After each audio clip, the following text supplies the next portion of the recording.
बस्तर के किसी गांव में कालूराम नाम का एक किसान था। उसके पास लगभग 2 एकड़ का एक खेत था, जिसमें खेती करके वह अपने परिवार का जीवन यापन किया करता था। वह वृद्ध हो चला था, इसलिए उसकी खेती बाड़ी अब उसका इकलौता बेटा भोला देखा करता था। भोला ने देखा कि उनके खेत के बीचों बीच एक बड़ा महुए का झाड़ है, जिसकी छाया के नीचे चारों तरफ लगभग आधा एकड़ की भूमि पर फसल नहीं उगा करती थी। एक दिन भोला ने कुल्हाड़ी से उस वृक्ष को काटने की कोशिश की। तभी गांव के कोटवार की शिकायत पर तुरंत ही वन विभाग के अधिकारी उसके घर आकर हिदायत देकर चले गए कि महुआ राज्य सरकार के प्रतिबंधित वृक्षों की श्रेणी में आने वाली वनोपज है, इसे काटना कानूनन जुर्म है। अब दोबारा से ऐसी कोशिश की तो सीधा जेल में डाल दिए जाओगे। डरा सहमा भोला उनके सामने कुछ न बोल सका। उसने बाद में सरपंच और ग्राम प्रधान से भी जानकारी प्राप्त की तो उसे पता चला कि इस प्रकार के वनोपज को काटने के लिए स्थानीय तहसीलदार की अनुमति आवश्यक है। भोला ने जैसे तैसे अपने गांव के पटवारी को अनुनय विनय करके महुआ का पेड़ काटने की तहसीलदार साहब से अनुमति प्राप्त करने के एवज में 1000 रुपये देकर कहा कि जब मैं यह झाड़ काटूंगा तो इसकी आधी लकड़ियां आपको ही दूंगा। भोला 2 सप्ताह तक अनुमति की प्रतीक्षा करता रहा, मगर अनुमति तो नहीं मिली। उलट उस पटवारी का ही दूसरे गांव में तबादला होने से भोला के पैसे पानी में चले गए। मानसून सिर पर था, भोला को धान की फसल बोना था, लिहाजा उसने उस वृक्ष के छाया वाले स्थान सहित पूरे खेत की जुताई करके धान की रोपाई करना शुरू कर दिया। जिद्दी भोला आश्वस्त था कि कुछ न कुछ करके वह धान की फसल बड़ी होने से पहले इस वृक्ष को काट ही लेगा। भोला ने शहर से महंगा खरपतवार नाशक जहर एवं अन्य विषैले रसायन उस वृक्ष की जड़ों में डालकर महुए को नष्ट करने का एक और प्रयास किया, मगर वह महुआ तो जंगली वनोपज था, उसे इन सब जहरीले रसायनों का भी कोई असर न हुआ। वह महुए का पेड़ ज्यों का त्यों हरा भरा ही था। भोला धान की रोपाई करने के बावजूद भी उस महुए के छाया तले लगभग आधा एकड़ भूमि से कोई उत्पादन न कर पाने से हताश हो गया था। भोला को यूं हताश देखकर उसके पिता कालूराम ने कहा कि तुम यदि उस महुए के पेड़ को काटना चाहते हो तो मेरे अनुसार काम करो, पेड़ खुद ब खुद सूखकर गिर जाएगा। भोला ने कहा, ठीक है पिताजी, मुझे बताइए क्या करना है।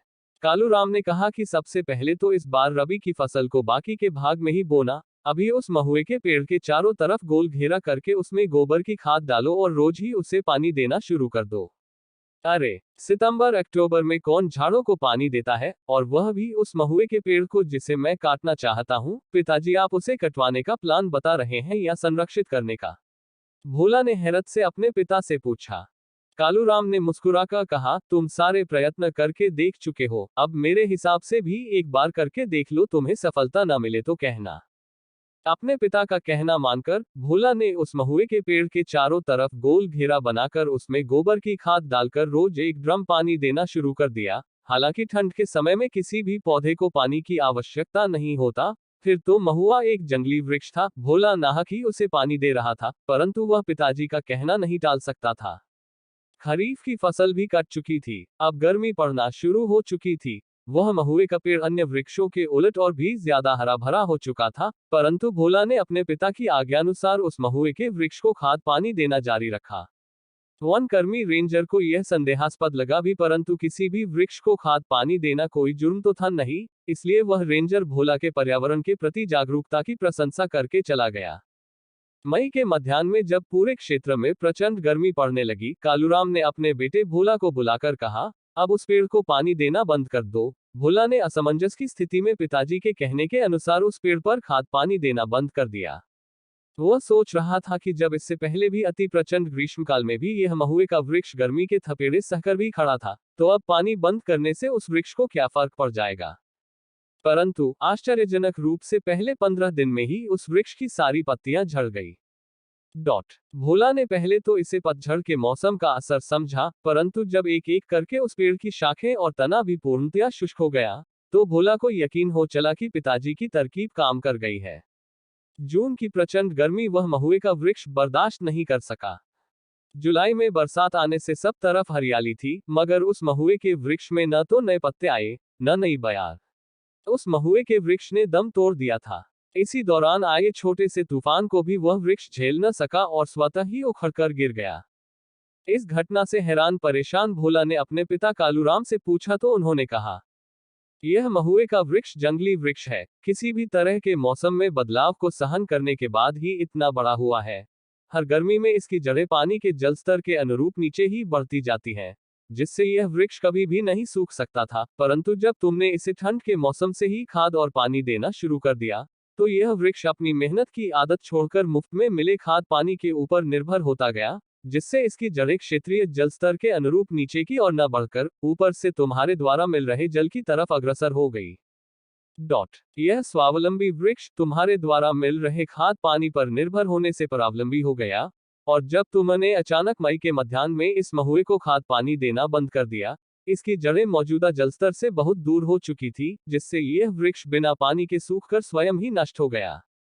सीख, सभी कभी न कभी उस जंगली महुए के वृक्ष की तरह स्वावलंबी थे, जो राह चलते कुएं, नलकूप या नदी से बिना छना पानी पीकर भी बीमार नहीं होते थे, मिट्टी सने हाथ बिना डेटॉल के धोए भी स्वस्थ रहते थे, मीलों पैदल चलकर भी थकान महसूस नहीं होती थी। आज हम और मिनरल वाटर पीकर खुद को महुए के उस वृक्ष की दशा में लाकर खड़े कर चुके हैं कि यदि पानी या मिनरल वाटर न मिले तो हम बीमार हो जाएंगे। यही वजह है कि इन फिल्टर बनाने वाली कंपनियों ने 10-15 हजार के फिल्टर का सालाना मेंटेनेंस 5-6 हजार रुपये कर दिया है। यानी अपनी ही बिजली अपना ही पानी होने के बावजूद लगभग 20 रुपये प्रतिदिन का सिर्फ पानी पर ही इन कंपनियों को देते हैं। इन मेहनतकश मजदूरों को भी सरकार मुफ्त या 1-2 रुपये किलो राशन देकर इसी प्रकार महुए के वृक्ष के समान परावलंबी बना चुकी है। शहरों में यही हाल मुफ्त के बिजली पानी के लालच का दिया जा रहा है, जो मुफ्त का खाने का आदी होने की वजह से उसी सरकार को वोट देंगे जो उन्हें मुफ्त का अनाज दे, चाहे उसके एवज में सरकार राष्ट्र विरोधी गतिविधियों में ही लिप्त क्यों न हो जाए, इन्हें कोई फर्क नहीं पड़ता। अपने आप को इस महुए के वृक्ष की तरह परावलंबी बनाएंगे तो एक न एक दिन बेमौत मारे जाएंगे, इसलिए समय रहते स्वावलंबी बनने का प्रयास करें।